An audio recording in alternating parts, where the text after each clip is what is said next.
5 past, 6 past, shocking. So we're going to reconvene, and next up is the ferry update. So Murray and Stacey, welcome, and let's get into it. Thank you, Chair. As requested by the Transport Resilience and Infrastructure Committee, what we thought we would do today is provide a wholesome update in terms of the current state of the ferry services, and of course in terms of the fleet, what's coming, what's yet to come, and some of those challenges that we're sort of facing along the way.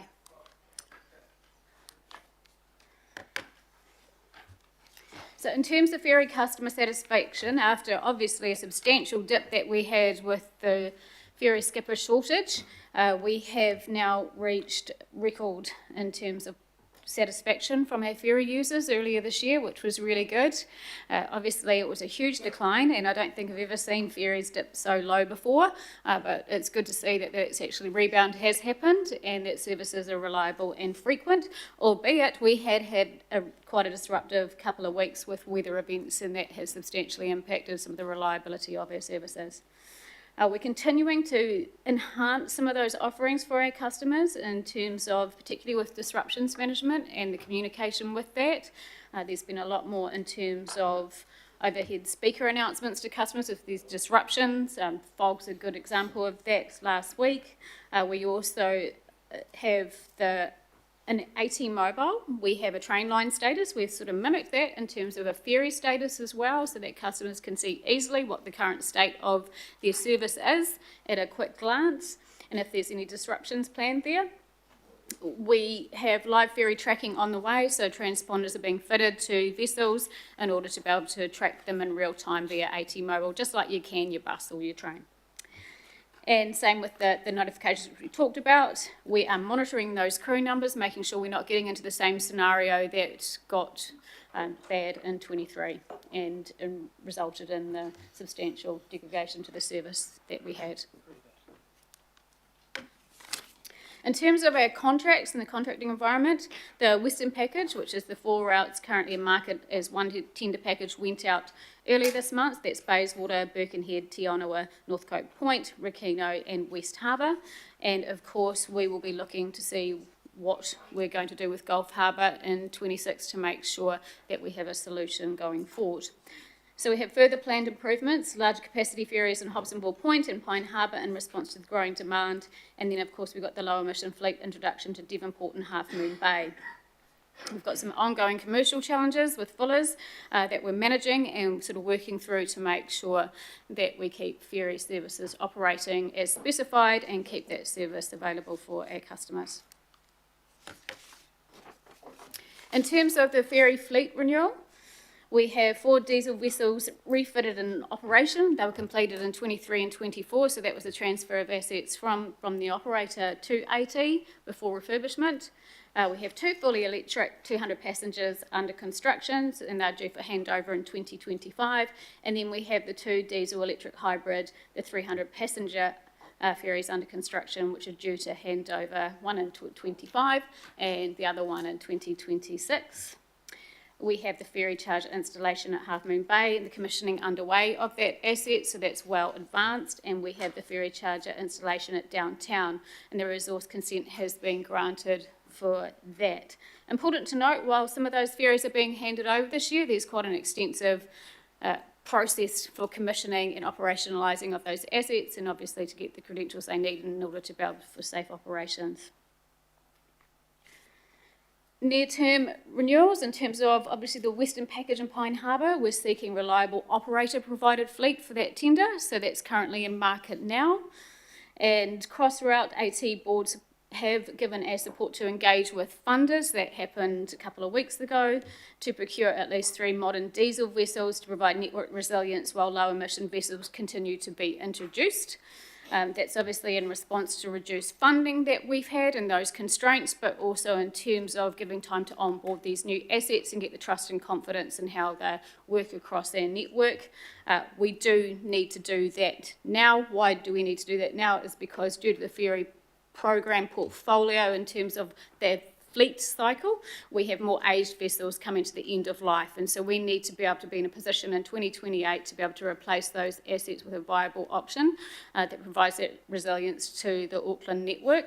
It's not so much an electric ferry versus diesel ferry conversation, it's do we want those services operating or not, and that's the position we need to overcome in the coming months.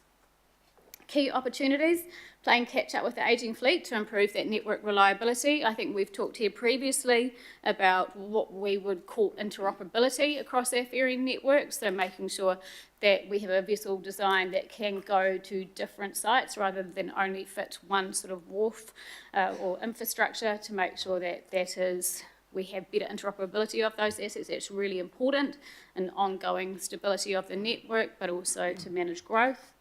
Replacing and refitting vessels before they reach the end of life and become unreliable. There's a program there to support that. Increasing fleet capacity, and then of course the staged introduction of the modern technology and securing more funding so we can continue that journey. So next steps over the coming months, we have to complete the procurement for Bayswater, Birkenhead, Northcote, Rakino and West Harbour. And there has been good interest in that, and we're reviewing the fullest contract to ensure alignment to the ferry program and direction going forward as well. So there's a lot happening in that space. And milestones ahead, we have the Half Moon Bay Charger commissioning that's planned actually for later this month. And we have the first charging test of EV maritime vessel in July as well. And delivery of the first Devonport hybrid vessel to Auckland in September. That's indicative. Of course, that's not when it will be providing passenger services, but then that's when it will be going into further testing and commissioning of that vessel. We, of course, do want to have extensive, what I would call review and understanding the data and capabilities of the vessel once they do get into operations. It's going to be important in order to be able to bring the trust and confidence to the program and how we procure going forth. We know that there's lots of different opinions on these things, so making sure that we're robust with that information management and gathering that so we can share it back to help the confidence in terms of the future of the program. In terms of making sure that we have that longevity view, it is about maintaining that momentum with the program, making sure that we have that forward view with our assets and managing them appropriately so that we get to the next horizon in terms of the contracting model, that we have a cohesive, resilient, reliable fleet with interoperable infrastructure so that we're providing that long-term view for Auckland.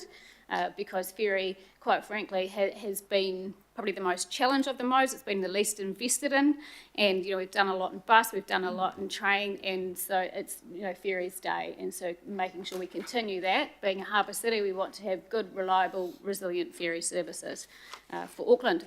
So happy to take questions, Chair. Thank you, Stacey. So first question from Wayne. Got a few questions, Mr. Chair. I take an interest with my fellow councillor in ferries because we have a number of locations, 3 locations in the ward where there are ferry terminals: Gulf Harbour, Hobsonville and West Park, effectively. So the first question I've got is I'm just looking at the PowerPoint, and I see the ferry service contracts mentioned in future improvements, but I don't see any mention of the Gulf Harbour run. I may be mistaken there. I'm just looking at the... It was mentioned? Okay. The other question I've got just goes to earlier questions that I've asked, where I've sought information on the costs of the ferries that are being built. That's the 2 fully electric ferries and the 2 diesel hybrid ferries, diesel-electric ferries. So I don't see those costs. The information that I've sought is information around the capital cost, and any cost overruns, and in addition to that, what the likely operational cost is. Is it possible to have that information? Because I'm assuming that there's been a great deal of diligence and that information is to hand. Yeah, absolutely. And I actually think we've already provided that at one of the last meetings in terms of the vessel program costs. If that's not clear, then we can provide that information, absolutely. In terms of the operating cost, one thing that is probably important for the committee to understand and why we're sort of going down the path in terms of modern diesels for the next 3 is we're in a situation with the contract and the environment we're in where we need to have particular fleet replaced at particular points in time, and that's embedded into the contract. So if we have delays, if we have consequential delays of that, there is considerable OPEX challenges because you need more operating costs to keep old vessels going than you do new ones. Yeah, so delays hurt us. We've had delays with the new technology, which is understandable, which have had OPEX impacts for us. So with a newer fleet, obviously those operational expenses do come down. So there's benefit to us to be doing this from an ongoing OPEX perspective as well. Okay. The other question I've got is it would be very useful, and I have made reference to this question before, to have a comparison between the ferries that are being delivered in respect of their capital cost and their operational performance, and the ferries that we know can be built now that I understand cost, 1, significantly less in terms of capital, and 2, are functionally and operationally much better. And I'm referring to ferries that, 1, are light, so they're composite, 2, they're relatively fast, 26, 27 knots, so they foil, 3, that makes them seaworthy, 4, that makes them incredibly fuel efficient, and if they're capable of being retrofitted to full electric, which is my understanding, then you've got a design that's far superior to those that I understand are going to be put in the water. So is it possible to have some information around that? Because I note in the report that it discusses renewing the ageing ferry fleet and that we're in the process of a program of fleet renewal. So I'm making the assumption that we're vitally interested in operational efficiency and cost, especially for long runs like Gulf Harbour, Half Moon Bay. Is it possible to have that analysis? I understand that actually a program manager has met with you and gone through the fleet specifications in detail. If you believe that we have unfairly minimised in terms of what your query was, then absolutely happy to provide more information on that.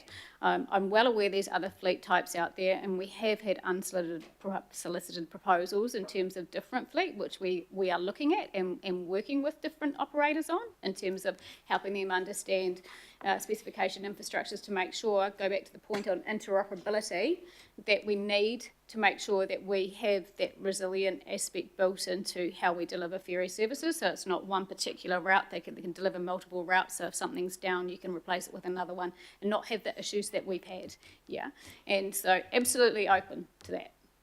So just in response, Mr. Chair, yes, I have a fairly clear understanding as best I can of the vessels that are being delivered and the consequences that myself and others have real concerns around the operational efficiency and cost of those vehicles.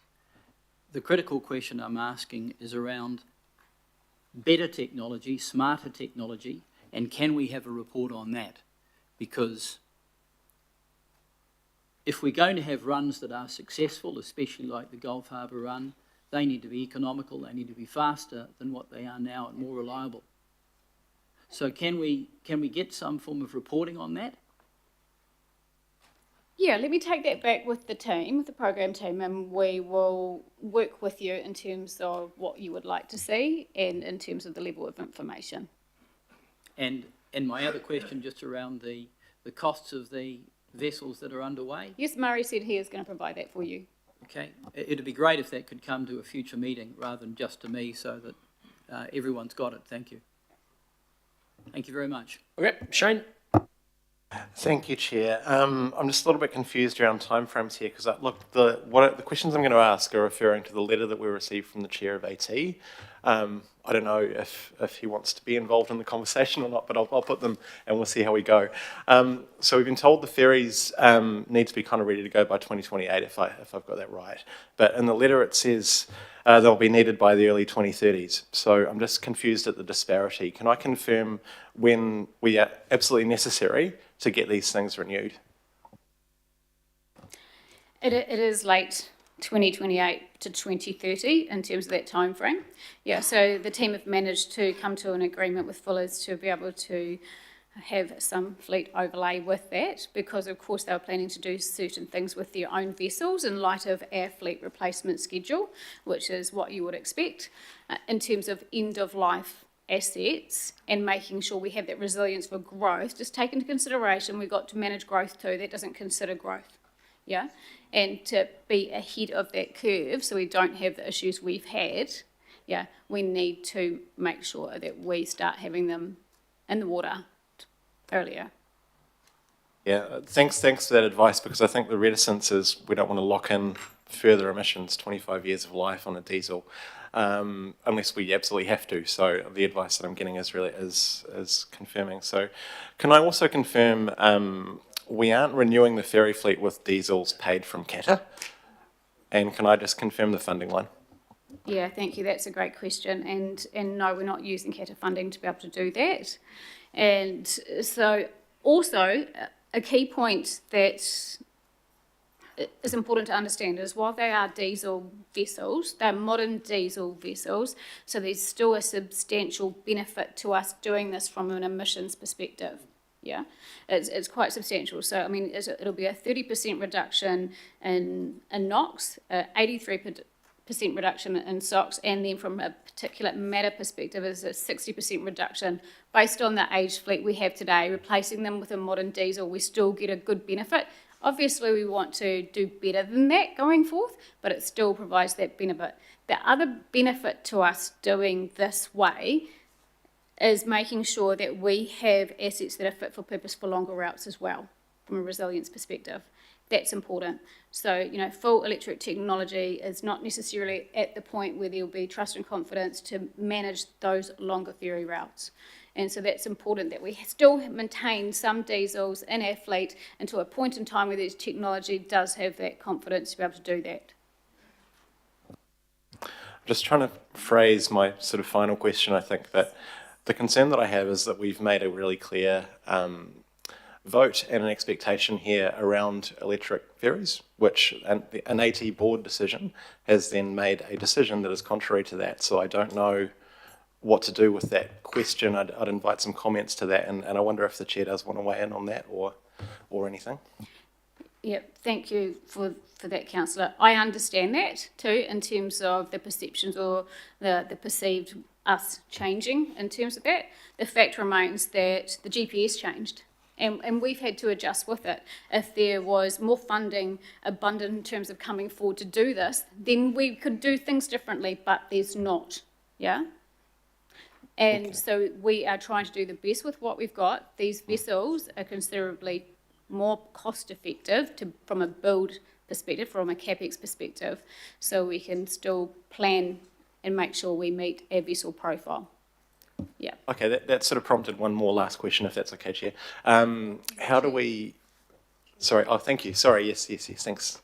I'll make a quick comment, is that unfortunately it does come down to dollars and safeguarding, because if we have a ferry out, that'll have a terrible consumer reaction response and potentially lose confidence in the overall ferry network. B, it'll mean for a lot of people they'll hop on their cars. So it's not what we see as the end game by any means. And what we have said in the requirement or the spec is that these things need to be able to be certified in Australia, because we don't envisage holding them through to end of life. Yeah. They are a stopgap. Thank you. I really appreciate that. Just one last question then. We've talked a lot about the CapEx cost. What about the OpEx cost? Because is there a comparison between operating the electrics versus the new diesels coming online? What's the difference there?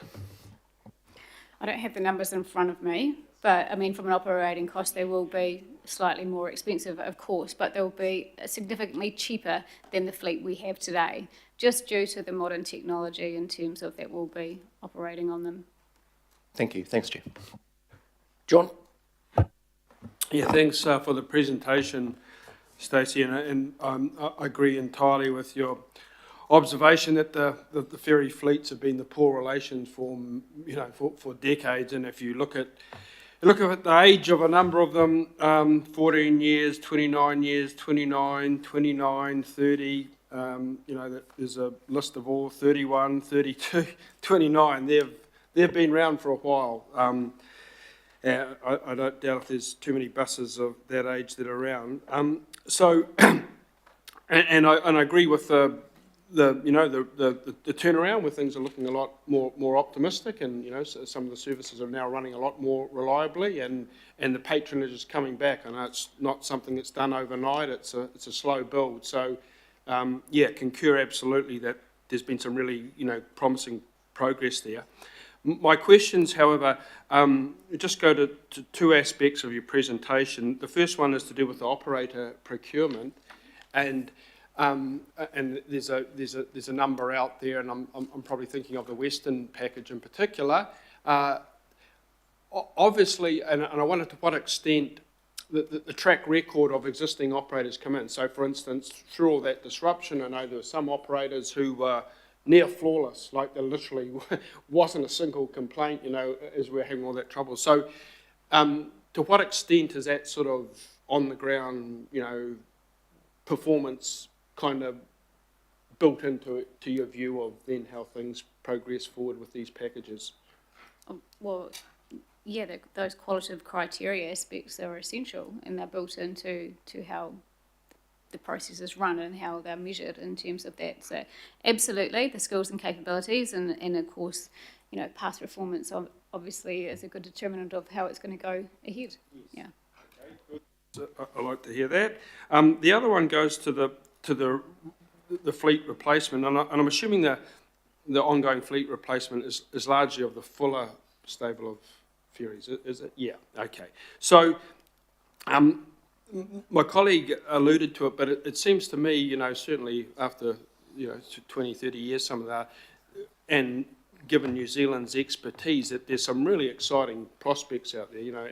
Anecdotally, we come across things of people who are actually out there, building these things, and when you look at all their specs, they seem to be, light years ahead of what we've got now in terms of speed, shortening the commute time, fuel efficiency, etc., etc. I'm kind of interested to know if, given that quite exciting kind of product that's available, is there any sort of evolutions even since, the big disruptions that could feed into the choice of ferry? So, for instance, what I notice on some of the ferry runs I've experienced on is that the people's travel habits are changing. They're going out at different times in the day. There's maybe the overall patronage numbers are the same, but the smaller numbers of people actually on board the ferry, and there's a big growth in weekends for those that have weekend services. Are we going to factor in those what seem to be a new world in terms of patronage and travel and all the rest of it? Is that getting fed into maybe what type of ferry we'll be looking at in terms of numbers that are on board, and I guess cost, because I suppose there's an operational benefit to to smaller numbers in terms of manning and being able to do more routes and that. So, A, am I right in saying there have been some quite noticeable changes, and B, are they sort of able to be kind of factored into the choice of craft now going forward? They're great questions. And so we have put a number of boat builders and the likes that have approached us onto our operators too when it comes to the likes of the Western package, for different fleet considerations. What we've seen with ferry, and you're right, Councillor, I know I shared some information with you on Gulf Harbour, right, in terms of, you can see there's a real strong off-peak pattern, you know, just after the 9 a.m.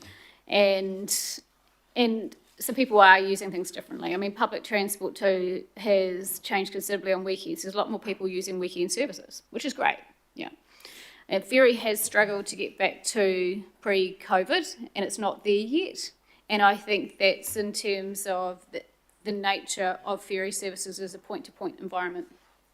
And so if you're not have any intensification happening in it, you're not putting more people there, right?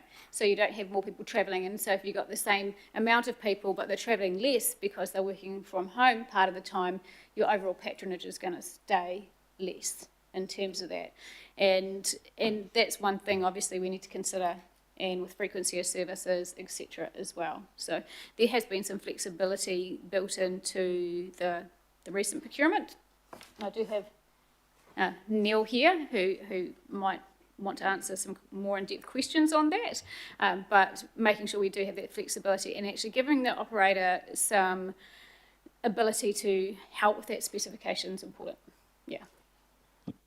One quick one, Mr. Chair, and that goes to the comparison going forward of the ferry mode of transport to other alternatives. So I think, of the increasing congestion, and even with new roading developments coming on, all the modelling shows that, and I think David Warburton said this years ago, despite the billions going in, things are actually going to get slower. You just can't keep up with the sheer population growth. So obviously with improved type of craft and what's happening elsewhere in the network, inevitably, the ferry is going to be the only mode that gets faster and more convenient, isn't it? Because it's not going to have it doesn't have any competition on the sea other than the occasional swimmer or windsurfer. Yeah, so that, looking forward, that's going to be quite a marked change when you apply that to other PT and certainly the private vehicle. Yep, absolutely right. And we've seen quite a change, like in Pine Harbour's probably been the fastest growing service in more recent years. And that's because there is no viable alternative from an on-road perspective for that community. Yeah, you can use the ferry and get to Central 40-45 minutes versus an hour and a half in the car. Yeah, so there's definite need and requirement for the ferry network, and as particularly that community is a good example, a growing community too, where there is more housing out there being built. That will be the most, what I would call, viable way to get in centrally and connected. Yeah. Thanks, John. Richard? Kia ora, thank you. Great to see the improvements, especially around the work that we did, Chris and I, with Minister Michael Wood in the past and stuff, with you all on getting those skippers in. That was pretty stressful a couple of years ago. So just on the ferries again, so great to hear it's not being funded by Qatar, but I'm still a little bit confused about what exactly the direction is when 70%, it was announced this year, 70% of all new ferries worldwide on order are electric. When New South Wales have announced that Sydney will have a fully electric fleet in early 2030s, are we British Columbia, I can name them all, Seattle, are we suddenly going to be the last China? I think they've got 200 ships, not ferries, but heading to electric. Are we going to be the odd one out? Because as far as I can see, the future is electric in the space, especially in the inner harbour. I actually think we're quite far ahead in terms of our electrification journey. That was one of my takeaways from talking to international peers recently. Whether it's bus or ferry, I think we're doing really well.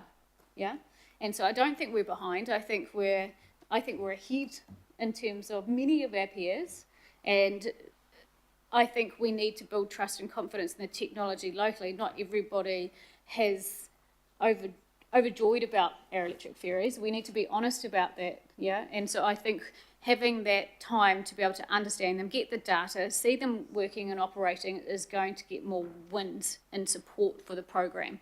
And it is absolutely our intention to continue that. But I think we do need to make sure that we're doing the right thing by Auckland and providing that value for money and making good spending decisions. And by doing this, we're making sure we have that resilience in the system to be able to do that. And that's really important, because if we got to that time period and we didn't have the fleet available and we had to reduce services, that would be really undesirable for everybody here today for us to be in that position. Yeah, I guess I'm just confused at what doing this is. I'm not 100% sure on what decision has been made. How, are we putting out to tender more electric ferries? I know you say the GPS has changed, but actually all the evidence is that servicing requirements drop away, the operating is like 50 to 60% cheaper. So how are we not putting... I'm just confused of what decision has been made. What are we locked into? Are we only going to be buying diesel ferries? Because that's what the letter... Yeah, no, absolutely not. So what was agreed by our board was to progress the conversation with funders, and as our chair said, that was on the caveat that we actually built to a specification that we could then on-sell, if that was the case. We're in a position where we had limited funds. We need to use that money wisely, make good spending decisions, and get through this next period so we have the trust and confidence in our technology as well, that we can then obviously continue our program. We're still going to be building electric fleet. That is our plan, but we've got to get the funding to do that. And we need to be on the journey, make sure we have the right information to be able to do that. Right now, we can say they're going to save all this money, but there's a lot of unknowns because we haven't done this before. It's not unlike what we did with buses. So when we started out our electric bus transition, we bought a couple of buses ourselves. We got operators to run them, we collected the data, and therefore gave them the trust and confidence in the technology to actually start building them themselves, or buying them themselves for their own fleet. It's not dissimilar to that, yeah? And so do we really want to be buying more diesel fleet? No, that was definitely not the start goal with the program, but it's the position we're in now, and actually it's the right decision in order to be able to provide the resilience to the network and use the limited funds we have to make sure that we can continue to provide viable services to Aucklanders. Yeah. But I remember the decision because in 2021 we made a call to never buy a diesel bus again, and I know there was a lot of nervous minds, but we, early next year, will be at 450 buses, and you guys the bus companies are now buying their own without our support.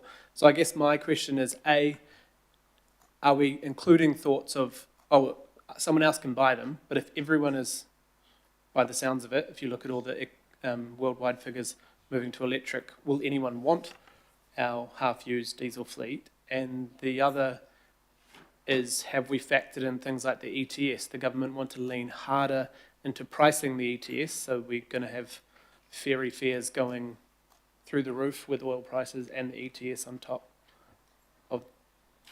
Well, we've definitely looked at resellable markets. There's a buoyant market for that, so we've made sure of that in terms of it. Back to the bus conversation. Yes, we made that decision in 2021 and our board signed off on it. That was after 3 years of trials, yeah? And so we had to get to that point where we had our low emissions bus roadmap, got to a certain point where we had enough data, enough confidence, the assets had been used well and extensively to give that confidence to be able to make that decision, yeah. Chair, it might be more for a workshop because I'm finding it hard to understand exactly what decision have been made, funding has been made. Like, I'm not 100% sure Stacey gives me screeds of information all the time, so I trust her every word, but I just don't really understand what the funding is and isn't, and what, are we talking still the 6 to 7 that were locked into the Qatar? Do we need to reconsult? All those types of things that might be good for a workshop on this, or I'm happy to meet with Stacey on my own or something. I think the second option is the one that is probably more worthwhile, and so let you pursue in your own time the information that you are wanting. Mayor Brown? Thank you for that. It's interesting when you say that the future is electricity of the future is probably hydrofoils, actually. That's something that we do pretty well here, but that wasn't my question. A good way of checking all forms of public transport is what is the subsidy that we're going to have per passenger on each route, whether it's, and so, of course, it's got to compare with buses, and we subsidise those that are around about 30%, I think, I'm not quite sure. So what is the subsidy per route for the ferries now and under the new ferries? You probably can't answer that now, but I would like to have that. And within the ferries themselves, there are routes like to an island where there isn't an option, but there's routes like to Half Moon Bay where you can actually catch a bus as well. It's not actually an island. And so we might have to look at some of our things and say just exactly how fair or unfair some of these subsidies are. So subsidy is a very good measure of the questions you've been asked about capital cost and operating cost. It's the ultimate cost, really. And is the ultimate cost being met to what level? And when we started poking around amongst the museums and other bits and pieces, they all looked about the same, except in Motet, somehow or other it's $80 subsidy to go and look at a bloody old tractor, which does surprise me a bit. So can we have that at some stage? If not now, I'd like to have that in next month's presentation, if I could. The subsidy per route, new, and in the future, as it stands, and what you're expecting. You must have some idea. I know it's hard to get exactly right for the future, but I'm sure you have, and I know you... Yes, we do, Mayor, absolutely. And I think we presented that, gosh, it might have been earlier this year or end of last year we did the subsidy information. We can do that again, of course. Thank you, yeah, good on you. And you do answer questions, I like that, thank you. Thank you. Lord Mayor of Half Moon Bay, Morris. No, thank you very much for the elevation and status. Stacey, one of the things I've always grappled with in the past is if you're looking at fleet replacements, not in this job, but in other boards I've been on, there seems to be just such a multitude of factors that are hard to compare each one. So if I'm looking at the ferry fleets and which ones you're going to buy and which ones you're going to operate, of course, you might buy the least expensive in terms of capital expenditure, and the thing is a dog for the rest of its life and costs you a fortune to run and breaks down, has no residual life. So CapEx is not it. The one that's better to operate might be better, but that can change. The lifespan of the device and what its depreciation rates are. If you've got an electric ferry, but you've got to replace the lithium batteries every so many years, and they're the main cost in the damn thing, it might be that you've got a cheap starting price, and then over the life, so that total cost of ownership starts to bring it home.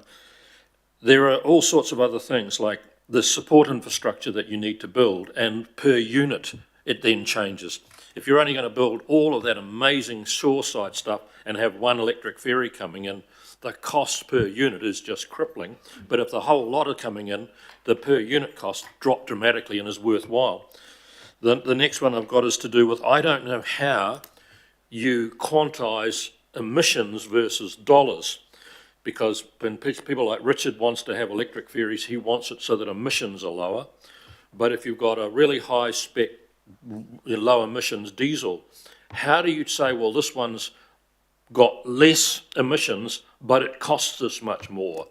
What's the measure that balances it? You try to compare apples with tomatoes, really. The next one is to do with the actual energy sources and the security of supply. You know, who knows what the world will happen with fossil fuels, but who also knows what's going to happen to electricity prices? If you listen to the whiz kids out there, they suggest our electricity prices are just going to keep going up and going up and going up. And so I get to a point where I try to go back and look at previous boards' decision to buy the electric ferries, and I've been unable to construct that big multi-dimension matrix that made me decide which was the right decision. And I would have thought that everyone around this table would benefit from a little bit of work that sort of canvassed each of those factors within the decision making, because we cop it, I certainly do, from people saying, you've overpaid for the bloody electric ferries, they're a big expense and they're not valuable. And I don't know how to answer why that's not true. And the moment you give a sort of quite a small answer, oh, well, it's cheaper to run or something, They then bring in the factors of the depreciation, and they bring in the facts of the emissions versus the cost of running, and they bring in the supply, energy supply. And if you're getting all your electricity from a coal burning fire station, then you're not actually getting lower emissions, you're just getting them somewhere else and transferring it. I just wonder if it's possible, and I know this is going to be hard, but I would have thought bringing back to this committee at some stage a reasonably in-depth analysis of what those decision-making points are that lead you to the point at the end of it you get, therefore, ferries win, but only if you do 70% of the fleet.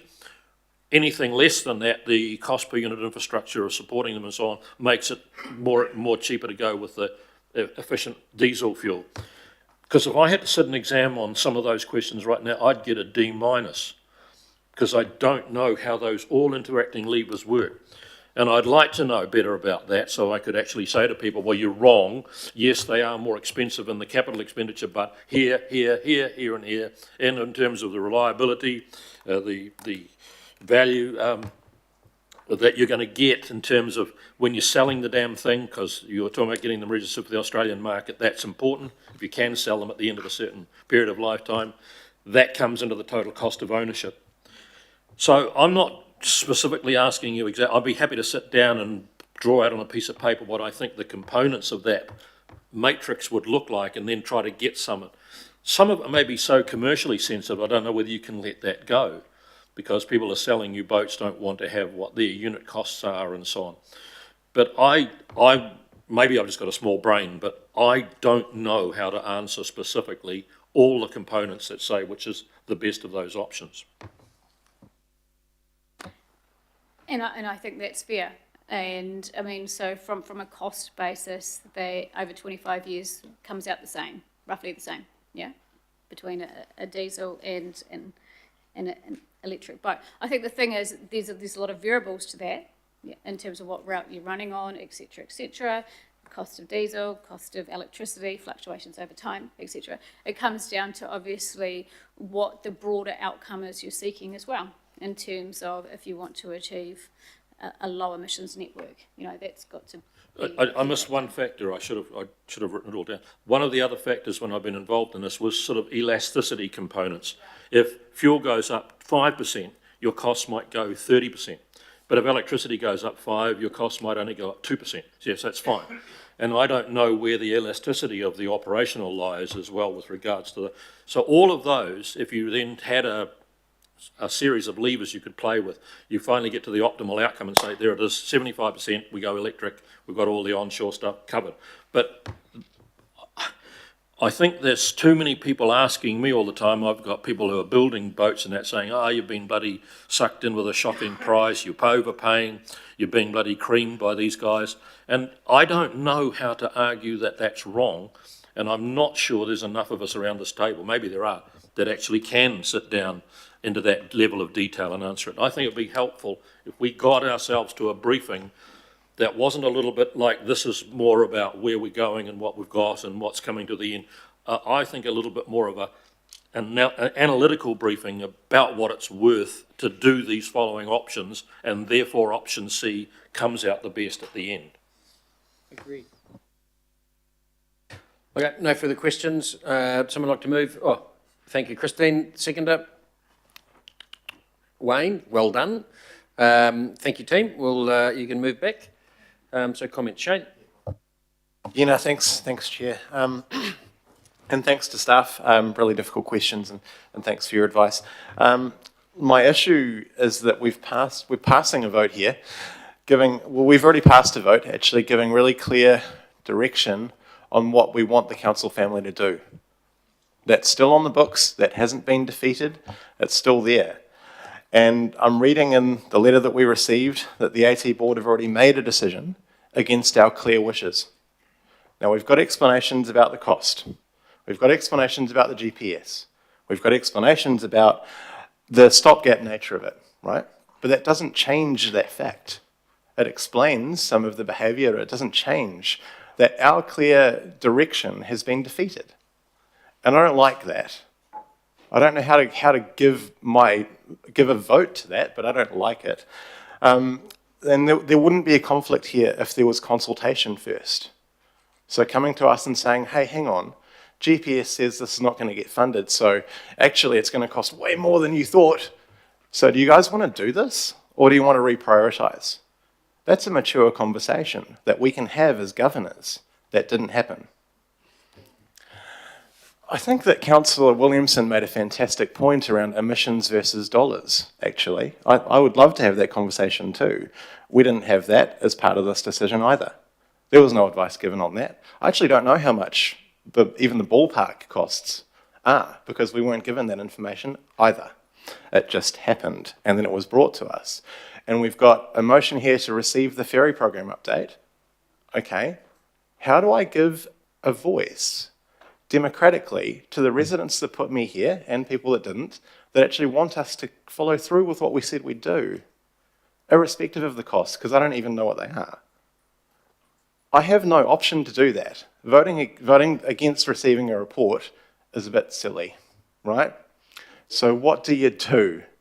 I don't know, and it frustrates me a lot. To be honest, I think it is anti-democratic.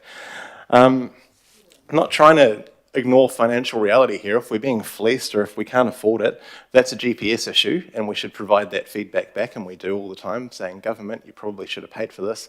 But, you know, here's where we are, and I feel, again, a bit disempowered as a councillor and feel like my democratic responsibilities are not fully being discharged. Thanks, Chair. Thank you. Wayne? Just a quick point to consolidate my earlier comment, and one that is real concern around the ferries that are being built, and that's on the basis of information that I received from multiple parties, designers, builders and others, people that understand batteries, hybrids, the additional cost of having 2 engines in a boat, which makes it heavier in the water and less efficient, and the information I receive from companies that are able to build better, more functional, more operationally efficient, more weatherable ferries that are more economical to run. And that's highly relevant for runs like Gulf Harbour. And I take the Mayor's point around making a comparison with buses and the like. But the real issue is making the comparison with the best ferries that can operate, that are customised for particular runs. And we don't have that information. I'm asking for it. People in the community are asking for it. And companies are telling me that they have the designs ready now, and one of them is on my desk, and they can build something within 15 months and have it on the water. So there's some immediacy around this, because in communities like Whangaproa, when you're on the bus, you're stuck in the traffic. The bus is no advantage. It's much, much longer, whereas the water is free and its advantage is improving all the time, especially with electrification. So that's my concern. I'd really like to have this information earlier rather than later.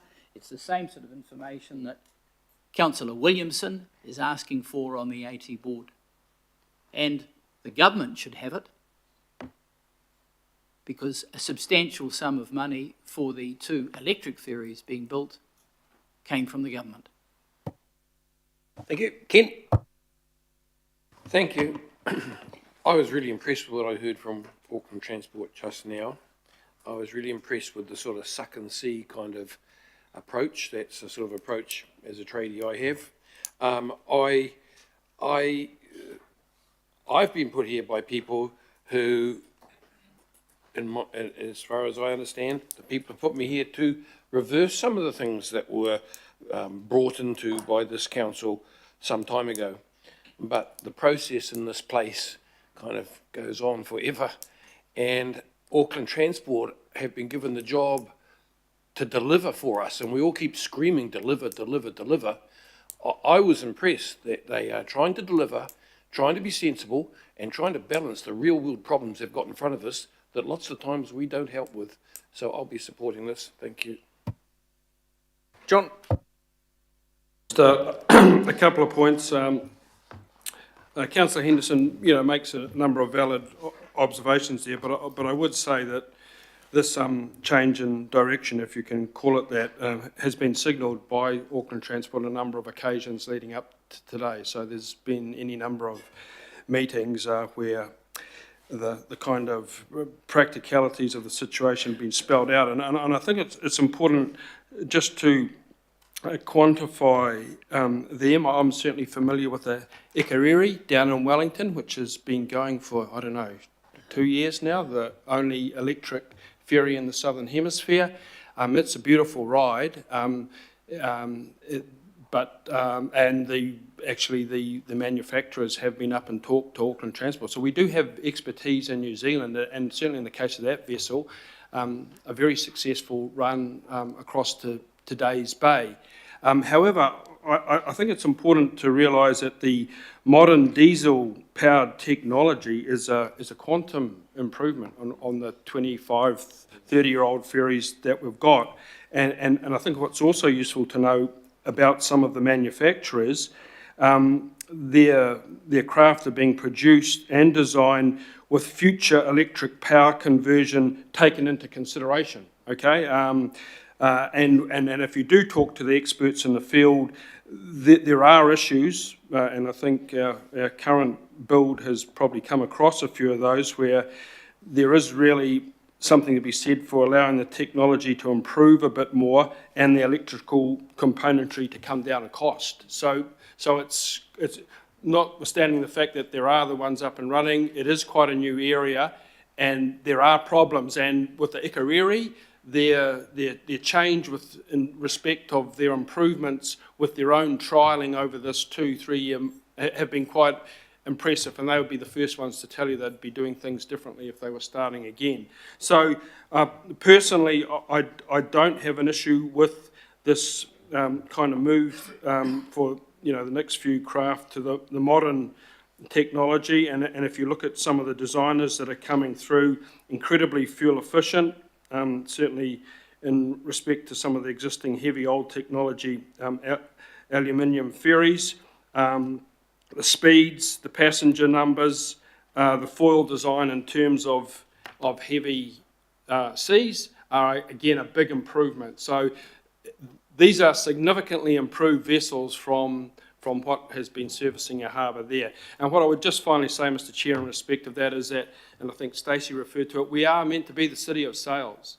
The ferry service fleet as a whole has been the poor relation for decades and decades. I know certainly the last mayor looked to be a little bit more of a champion of ferries and certainly was out and about a number of the runs there. We can remember him across in Hobsonville looking to really encourage ferry use because it is in our DNA, and we have a number of communities that have been founded on the pretext of a ferry service, not least of which is Gulf Harbour, Hobsonville, Pine Harbour. They're built and developed on the basis that people will use their ferry services. And we can see that it's happening in Pine Harbour, it's happened in Gulf Harbour, received a bit of a knockback with a number of the difficulties, but is now recovering. So certainly from my part, I'm interested in promoting Auckland as a city of sails and a ferry service that people can use to get to work, but also people use in the weekends for seeing our beautiful city, so that people can get around to see the different parts of Auckland. It's to be hoped that in the future, the course that Auckland Transport under their leadership are looking to kind of up the performance of ferries and make it a kind of integral part of our life, like happens in Sydney, that's the view of Auckland that prevails, not a kind of sort of tick box account that has kind of characterised things to date, which has come with some problems. Thank you, John. No further... Oh, Mike. Speaking as a regular ferry commuter going back some years, first of all, I certainly welcome AT's willingness to support new technologies, namely electric ferries. I would be, however, I would be more comfortable if AT was more of a fast follower than a pioneer in this new technology. There will be challenges ahead, and of course, given it's the public who is paying for this, it's the public that we have to, the public we have to think about. Perhaps if AT was a fast follower, then we wouldn't have to have a 3-storey monstrosity, a charging unit on Queen's Wharf, which is public open space and also a Category 1 heritage area, but that didn't seem to concern AT. They wanted to put the charging building in the most prominent place, not adjacent to where the ferries are, and not adjacent to the infrastructure on Queen's Wharf, which is at the south west end. Okay, real concern here though is when it comes to the commercial aspects, one has to say that AT, and I would venture to say the whole council group, is not especially strong when it comes to commerce or working commercially with the private sector. I'm concerned if AT wanted to move into the shipbuilding sector, which is a completely new thing in Auckland. Of all the public transport services, ferries were always private. Buses were publicly owned, rail, of course, publicly owned. Now we have a flip. The ferries, at least the boats, the vessels, the tonnage, a lot of it is going to be publicly owned, but privately operated, and that's my concern. The competitive price process that AT is working with, that concerns me because it seems what we are doing is bolstering an offshore monopoly in providing this investment, which risk-free for the Scottish company. They just take the profit. I am concerned about that, and so we have Fuller's is not a complete monopoly now. There's the small company, Island Direct, which is battling, struggling to survive. It didn't get much help at all from AT at the beginning, but it's there, and I just wonder.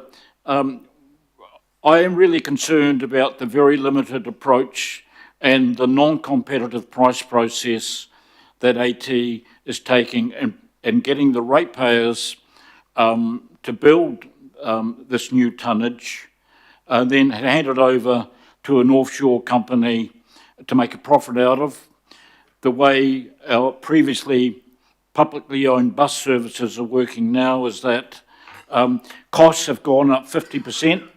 They're owned by Australian and offshore investment companies, and there must be a bloody good investment because the costs have gone up 50% since 2019, but patronage is down by more than 11%.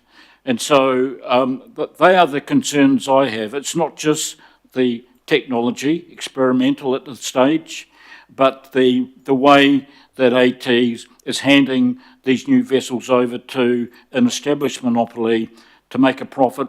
The loss will be down to the public and the profits will be over to the offshore company. I'm less than comfortable about that. It needs to be thought through somewhat more intelligently and somewhat more with the public interest more in mind than it is now. Thank you. Thank you.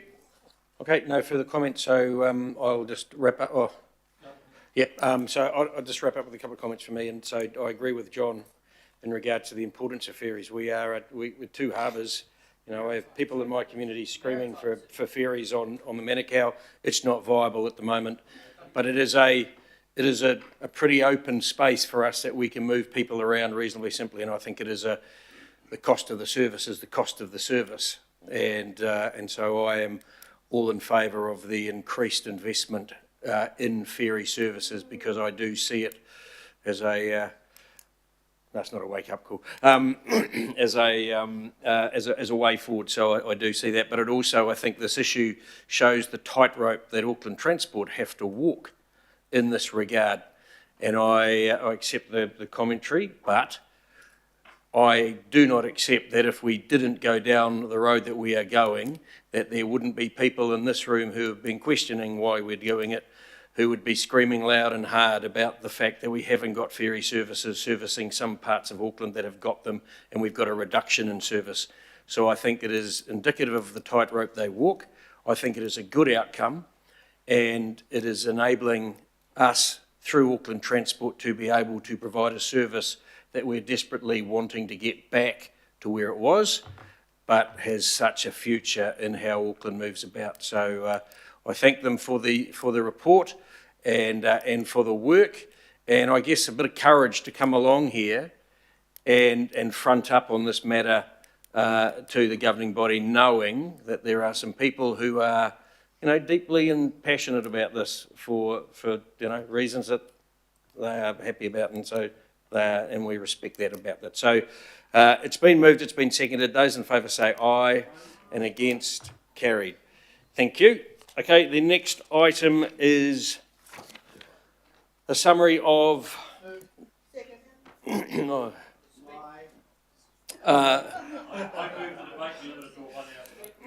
Yep, so we'll just, we've got no questions. I don't believe you've got questions or a comment, Wayne, because it's, I know what you want to say, but I want to know whether it's a question or a comment. Why don't I? Do that.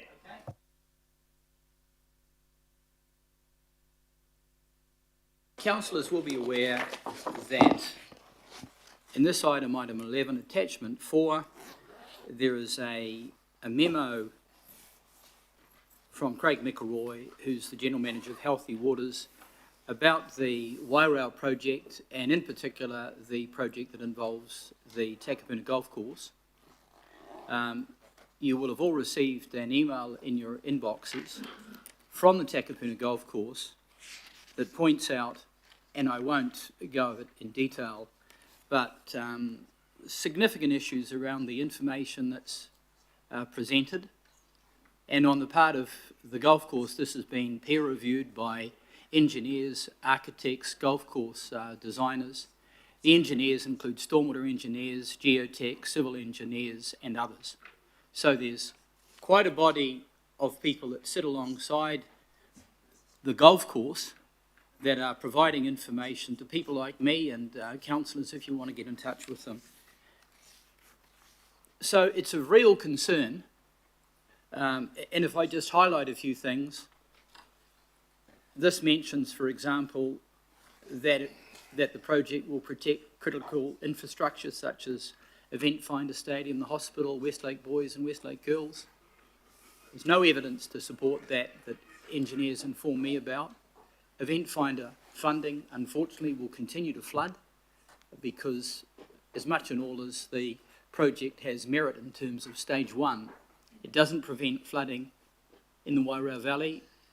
We know, and it states in the concept feasibility study, that there's 4,000 square metres of commercial property that is enhanced. That's not much in terms of the Wairau Valley, and it mentions a very limited number of residential properties, and that's nowhere near what there could and should be. What the Takapuna Golf Course continues to seek is access to information, collaboration, and identification of the golf course in an integrated design. Because as they've pointed out, and the earthworks construction experts advising them, state you don't want to shift soil more than once. If you're going to create something, you do it right. The other huge concern they've got is around the geology of the site that they have information about in terms of its vesicular basalt nature, which means it's free draining, and the fact that there was never any wetland on the site, and that is also attested to by iwi, who know the history of the area So there are very real concerns about the creation of a very large artificial wetland that doesn't work because the existing water features on the course completely dry out over summer. And further to that, the detailed site investigation that really should have been done somewhat earlier has still not been done, as much and all as the Takapuna Golf Course is endeavouring to progress options that it believes are valid. And the other option, and what really needs to be considered ahead of any study on recreation in terms of alternatives, really, is what's the best match for the land? And in a situation where you've got highly modified land that's being excavated but then piled, frankly, golf is the least impactful of virtually any sport. And this is a no-brainer. So the comments that they're making, that are communicated in writing, that I'm simply relaying to this meeting, are entirely valid and are supported in fact and supported by experts. And just as one passing thought, you might have noted that the net present value analysis that was conducted by independent economists showed a net present value of 75 million based on fact projected forward for the savings to council in respect of maintenance and the revenue that the council gets yearly, which increases over 30 years. So these are fundamental issues that go to benefit cost that's alluded to, but there has been no analysis of the benefit cost of the health effects of golf or the recreational effects of golf and the economics of golf, even though Takapuna Golf, together with New Zealand Golf, is developing this information that could be of considerable benefit to council. And again, the point that they're making is collaboration. So there are huge issues around a process where there is a lack of oversight on our part on a project that has a significant impact on the most popular golf course, public golf course certainly as well, in New Zealand. Thank you. Okay, so we're not going to... And if Barry Potter wishes to make any form of response, Barry, that might be helpful. And Yep, again, so this is not a decision-making item other than accepting it, but Barry might want to make a comment. Thank you, Barry. I was about to invite him to do that, but thank you, thank you. Wayne, for the hint. Yes, Barry? Thank you, Chair, and thank you, Councillor Walker. Yes, there's no one here from Healthy Waters to respond to it, so we'll leave it at that. However, as we've discussed, we're organising for me to meet next week with the golf course consultants, their engineers, meet with them next week and work through this. I can't do that at the moment, so I can't respond, but we'll do that once we've set that up at a date next week. It's marvellous, Barry, and thank you very much. Right, and that is marvellous because we have finished. So we'll put that item. It's been moved and seconded. Those in favour say aye. And against, carried. There's no extraordinary item, so that brings the meeting to a close. Thank you, everyone. Just remind people for And reminder, Monday, for those that have responded to the invite, we're having a wander through the Te Waihoratu station just out here. That's on Monday. There's an email in your email inbox, probably one or two actually. Please, if you haven't responded, you need to respond really quickly because we've got to get PPE gear. We need to get people kitted out on that. So if you haven't responded, the clock is just about run out, unfortunately. Okay, thanks everyone. Have a safe journey home. Happy weekend.